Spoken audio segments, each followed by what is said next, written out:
Olá pessoal, tudo bem? Sejam bem-vindos a mais um programa Profissionais de Vendas. Um programa feito para você que é da área comercial, você que é da área de vendas, marketing, branding, negócios. Esse programa é feito para você melhorar seus resultados, seus números, alavancar a sua empresa. Participe ao vivo do nosso programa, aqui embaixo da tela, mandando a sua pergunta, ou manda um e-mail lá para a produção, por produção@profissionaisdevendas.com. Lá o pessoal vai receber lá o seu e-mail com a sua pergunta, a sua sugestão e vai estar encaminhando aqui ao vivo para nós aqui. E você não deixe de assistir esse programa e outros acessando o nosso portal, o www.profissionaisdevendas.com. Lá você pode encontrar e-books, pode encontrar testes de perfil e muitas oportunidades de carreira na área de vendas. E hoje trouxe, como combinado com vocês, mais um campeão, mais um especialista na área comercial. É com honra que recebo aqui ao meu lado o Ricardo Lemos, ele que é consultor, palestrante, empresário e dirige a MC3 Assessoria e Consultoria. Tudo bem, Ricardo? Tudo bom, José Paulo? Obrigado pelo convite. Olá para todos, qualquer lugar do mundo está nos assistindo. Bom dia, boa tarde, boa noite, talvez. É um prazer estar aqui com vocês. Legal, você sabe que a gente está ao vivo aqui para todo mundo, né? Na TV Geração Z, conteúdo UOL. Tem gente prestigiando a gente nos Estados Unidos, Europa, Brasil como um todo, de ponta a ponta, prestigiando o nosso programa e mandando sugestões aqui. Já estou recebendo algumas perguntas aqui. E para você conhecer um pouquinho mais o Ricardo Lemos, ele é mestre em administração e negócios, ele é administrador de empresas, ele possui especialização em marketing e inovação tecnológica. Ele é palestrante em diversos eventos de marketing, vendas, negociação e atendimento. Ele é empreendedor e empresário, é professor de MBA em gestão comercial, tem 17 anos como palestrante em várias instituições como a DVB, CDL, Sebrae. Também tem grandes clientes hoje, atende Atlas, Volvo, Ministério do Turismo, várias outras empresas. E ele é um dos Top of Mind com a revenda Ramada Mitsubishi. Ele recebeu esse prêmio, né? Prêmio Top of Mind com a revenda Ramada Mitsubishi. E o prêmio Reconhecimentos na categoria Marketing pelo Sebrae Rio Grande do Sul. Muito bom, para começar esse bate-papo aqui bem descontraído com o Ricardo, eu queria falar com ele como é que vendas entrou na vida dele, essa história de vendas. Desde menino, Ricardo, você trabalha com vendas ou não?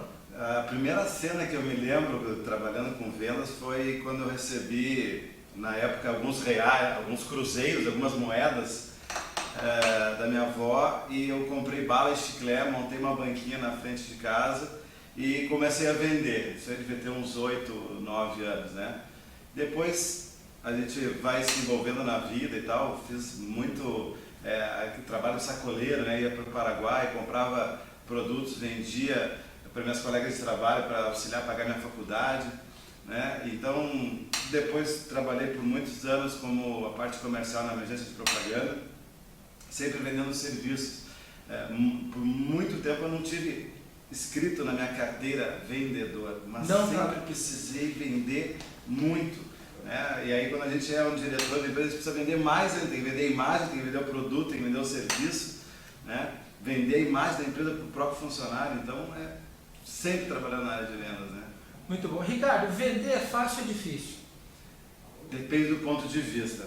Para muitas pessoas enxerga como uma coisa difícil, para outras pessoas que gostam disso entendem como uma coisa fácil.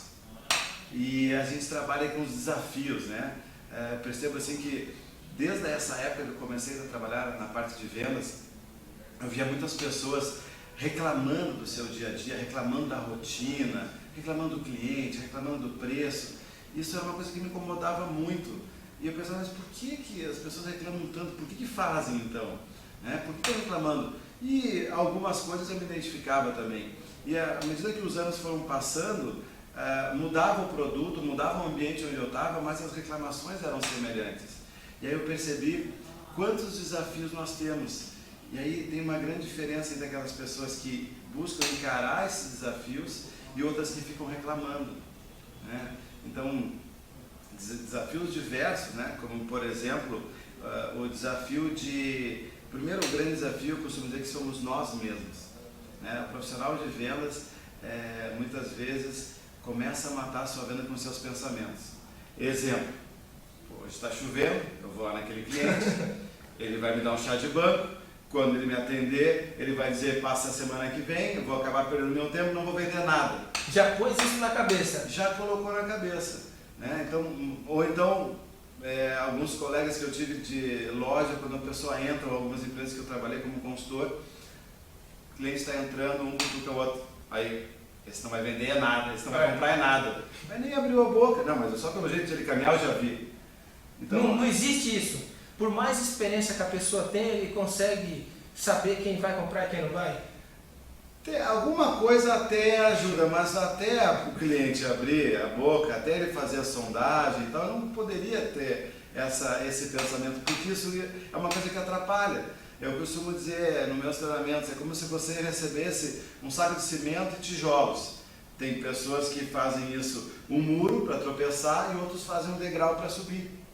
Então, o primeiro grande desafio do profissional de vendas é a cabeça dele mesmo. A gente começa a definir que isso é difícil. Agora, Ricardo, você deve ter ouvido essa pergunta que eu vou fazer várias vezes, mas eu não posso deixar de perguntar para um profissional como você, renomado no mercado.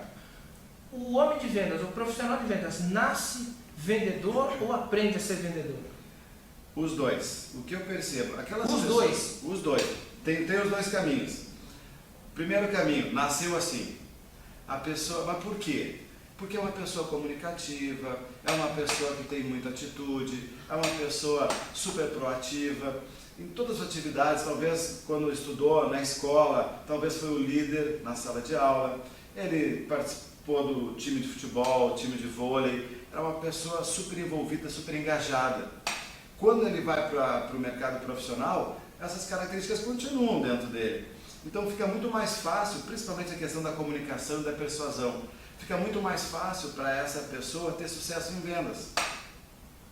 E a segunda opção, aquela pessoa que não tem tantas essas habilidades, é uma pessoa mais calada, uma pessoa mais quieta, que não se comunica tanto, não tem tanta facilidade e por um motivo ou por outro, como várias pessoas que eu conheço, caiu no mundo da venda, escolhendo ou não, caiu no mundo da venda.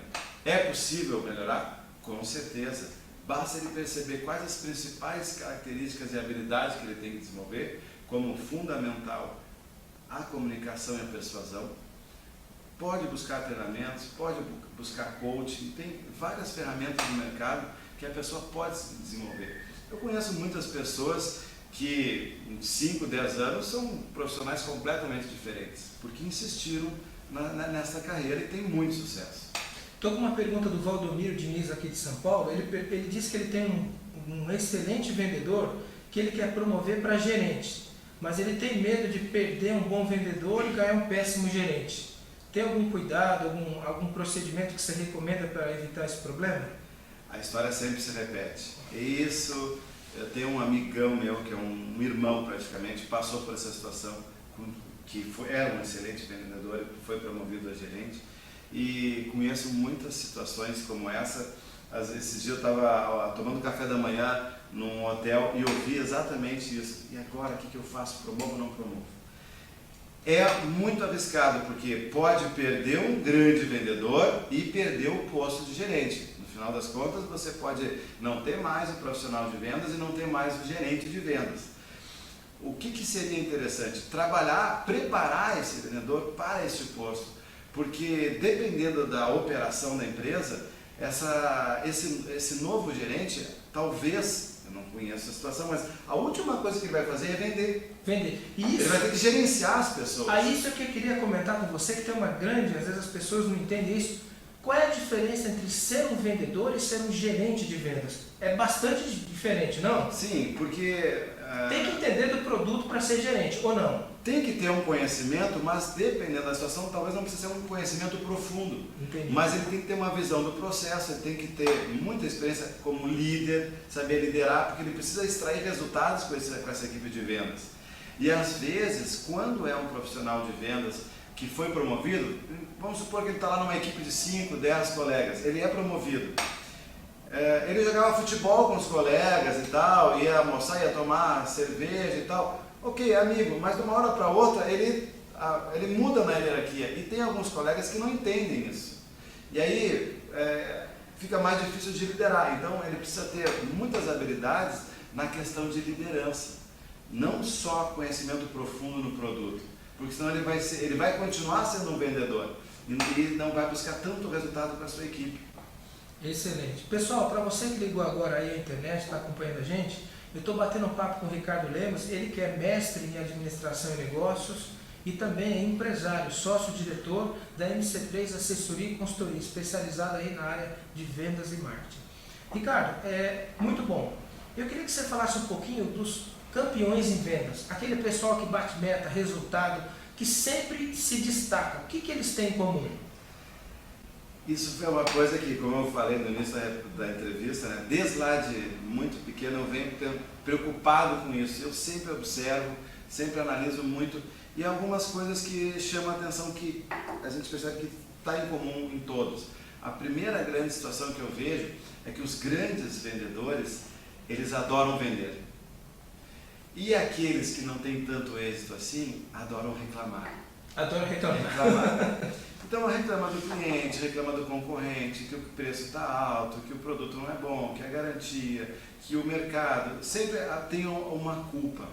Então essa é a primeira grande diferença, normalmente a gente vê, né? Eu me lembro de uma situação onde uma empresa que eu atendo como treinamento no país inteiro, o presidente da empresa estava fazendo um lançamento pelo YouTube ao vivo, agora tem essa possibilidade, e eu estava na sala de treinamento com umas 20 pessoas, no momento que estava fazendo esse lançamento, então estava todo mundo super ansioso para ver o lançamento da campanha nacional, e 19 pessoas após esse lançamento ficaram extremamente motivadas, e uma pessoa disse: mas o meu cliente não vai se motivar com essa promoçãozinha com passagem grátis para qualquer lugar do Brasil. Então assim, 19 pessoas adoraram, uma conseguiu ver o lado negativo de uma fantástica promoção de vendas. Então essa é a primeira coisa que eu vejo que muda, né? Também percebo a diferença de profissionais de vendas com muito sucesso, é que aquele que não tem tanto sucesso assim, eles se apaixonam pelo que sabem e como fazem. Então, suponhamos, se eu tenho um carro, independente do ano dele, pode ser um pouco mais antigo, mas eu me apaixono por esse carro, eu não vendo. Então eu fico sempre com ele. Se eu me apaixono por minha esposa, eu não troco por mulher nenhuma. Só que na questão da venda, eu preciso tocar, eu preciso evoluir, eu preciso adquirir mais conhecimento. E muitos, que eu já ouvi muita gente dizer, isso aí em treinamentos, por exemplo, nada de novo, quero ver na prática. Então, muitas vezes, eles ficam fechados a novos conhecimentos e entendendo que aquilo é a melhor forma, o melhor caminho, a forma de fazer e o seu conhecimento, principalmente técnico, sobre o produto, porque o comportamento do consumidor muda muito. E muitas vezes ele fica naquela redoma, né? E a outra grande questão que eu percebo em alguns profissionais, eles são excelentes, mas eles não conseguem chegar a grandes vendedores porque eles têm uma autoconfiança muito grande. Autoconfiança. Autoconfiança. E dá até uma soberba por essa autoconfiança. Ele tem muito a ver com nessa questão que eu acabava de falar, mas quando eu tenho uma autoconfiança, eu acredito demais no que eu estou falando e eu torno aquilo como verdade única. Se eu tenho muita confiança no meu taco, eu não vou ficar desconfiado. E se eu errar na venda, eu vou imediatamente falar que é culpa do cliente. Ele que não ia comprar, ou culpa do mercado, ou culpa do produto, mas o meu trabalho eu faço bem feito. Então isso fica difícil para que ele possa evoluir. Então aqui a gente teria que colocar, o antídoto seria uma boa dose de humildade, né? Isso iria ajudar muito a pessoa a conseguir ser um campeão de vendas, vamos dizer, né? Agora, muito legal, Ricardo, excelente explicação. O vendedor, o que o vendedor precisa querer? Vender ou não? Ou tem uma outra maneira dele pensar que dá uma perspectiva maior para o trabalho dele? E também, aproveitando essa pergunta, e o comprador, o que ele quer? Ele quer comprar ou não? Ele quer resolver o problema dele? Então eu queria que você falasse um pouquinho o processo da venda, sob o ângulo de quem vende, qual é o melhor jeito de enxergar as coisas e sob o ângulo de quem compra. Quem compra quer o quê? O vendedor, realmente, a profissão dele é essa, ele tem que estar preocupado em vender, Mas quando ele começa a se preocupar com o cliente, não só com aquela venda de hoje, se eu não estou preocupado em vender algo para você Tem que agora, bater minha meta, vou empurrar o que tem aí. É assim ou não? isso, muitos colegas, eu já tive que fazer isso, mas o nosso dia eu entendo muito bem como é que funciona, mas quando eu estou preocupado em tirar esse pedido para bater minha meta que está no final do mês, e eu não estou preocupado com você, meu cliente, eu vou fechar essa venda, mas talvez você vai ficar com o sentimento de que não foi um bom negócio. E quando eu voltar, talvez você vai me dar alguma desculpa, talvez você vai dizer que não precisa, enfim, porque eu estava preocupado muito comigo. E é difícil fazer, eu sei, mas o excelente profissional de vendas, ele tem que ter uma visão sistêmica do todo, ele tem que chegar lá na frente. Então eu posso deixar de vender hoje para você, talvez até deixe de bater minha meta, mas eu conquisto o cliente. E talvez você trocando de empresa, você vai para uma outra empresa, talvez como até comprador, e vai me chamar na outra empresa também. Porque eu estou não só preocupado com a minha venda, estou preocupado com a minha venda, mas eu estou preocupado com você. E o cliente sente isso? Quando Sente. a preocupação está só em vender o produto ou com ele mesmo? Nós sempre sentimos, né? Muitas vezes pode até ser no fundinho, inconscientemente, tipo, puxa, eu não sei, não gostei muito dessa pessoa, ou não sei, tem alguma coisa que eu não senti firmeza nessa pessoa. Pode ter alguma coisa no fundinho, ou uma pessoa muito mais experiente, como um comprador, que já pode perceber imediatamente que aquele vendedor está querendo empurrar um produto, não está querendo vender uma solução. E aí, como você perguntou na segunda pergunta, o ponto de vista do comprador. É importante perceber, esses dias eu dei um treinamento e tinha um comprador, um treinamento de negociação, e o comprador disse, eu vim aqui para perceber quais as técnicas que os vendedores utilizam. Então, no mercado é como se fosse deveria ser uma briga sadia, né? Mas são equipes de um lado, uns querem vender, outros querem comprar. Muitas vezes não tem transparência, quer dizer, total. O comprador fica com medo, esse cara vai querer empurrar um produto para mim, alguma coisa que eu nem preciso. Por outro lado, o vendedor, para conseguir essa transparência, porque eu acho que quanto mais transparência tem, melhor sai essa venda, esse projeto, ou não? Sim, é que as metas são muito distantes. Então, o vendedor precisa vender pelo melhor preço, vender mais pelo menor preço. O comprador precisa comprar pelo menor preço. Então, existe aqui, a gente chama o ZOPA, né? Que é a zona de um possível acordo. Nós temos que equalizar isso, um tem que descer um pouquinho, o outro tem que subir, para conseguir chegar numa zona de negócios. E muitas vezes fica uma guerra de braço muito forte. E sob o ponto de vista do comprador, ele tem uma responsabilidade muito grande. O cargo dele é comprador. Muitas vezes, em algumas empresas, o cargo do comprador ele é staff, né? Ele tem uma responsabilidade muito grande, que ele trabalha com o dinheiro da empresa. Então é natural que ele vá usar técnicas, que ele vá espremer o profissional de vendas. Mas quando as duas partes têm interesse, fica fácil negociar. Muito legal. Pessoal, a gente está chegando aqui no finalzinho do primeiro bloco, um bate-papo super legal com o Ricardo Lemos, ele que é empresário, palestrante, dirige a MC3 Assessoria e Consultoria. Nós estamos batendo um papo aqui sobre desafios dos profissionais de vendas. Bom, Ricardo, eu queria que você falasse um pouquinho como é que deve ser a postura do gerente de vendas, o homem que dirige a equipe comercial, para ele extrair o melhor da sua equipe. Tem diversas posturas, né? Tem gente que não gosta, mas eu sempre digo assim, nós vamos ter que ligar para o setor e veja bem, né? Dependendo da área de atuação, se ele tem uma equipe, por exemplo, eu fiz um treinamento há um tempo atrás por uma equipe que vendia linha telefônica fixa de uma empresa lá no sul do país, venda externa. Então eu lhe pergunto, quem é que não tem uma linha fixa hoje? Então se bater um vendedor na sua porta, nós estamos trabalhando e alguém bate na porta, vendendo uma coisa que a gente já tem e não chamou ele. Então, o gerente desse profissional de vendas, ele tem que ter um pulso mais firme, ele tem que ter uma linha de gerência quase que autoritária, que é uma das características do líder. Ele tem que ter uma forma um pouco mais, uma pressão um pouco maior, porque senão quando esse profissional for para o mercado, ele não vai gerar resultado, porque ele está vendendo uma coisa que todo mundo já tem, ele nem foi chamado. Então, ele precisa ter esse pulso mais firme. Agora, nada impede que ele saia algumas vezes junto com esse profissional de vendas para mostrar como é que se faz, para mostrar que ele pega junto, que ele está junto, que ele está indo para frente de batalha, né? Tomar paulada do cliente, ver como é que é, para o vendedor falar, viu como é que é todo dia, né? Agora, em outras situações, o gerente já precisa ter trabalhar muito a questão de psicologia, dos comportamentos, porque com um profissional de vendas ele tem que lidar de uma forma, cada pessoa se motiva de forma diferente e o gerente precisa perceber isso.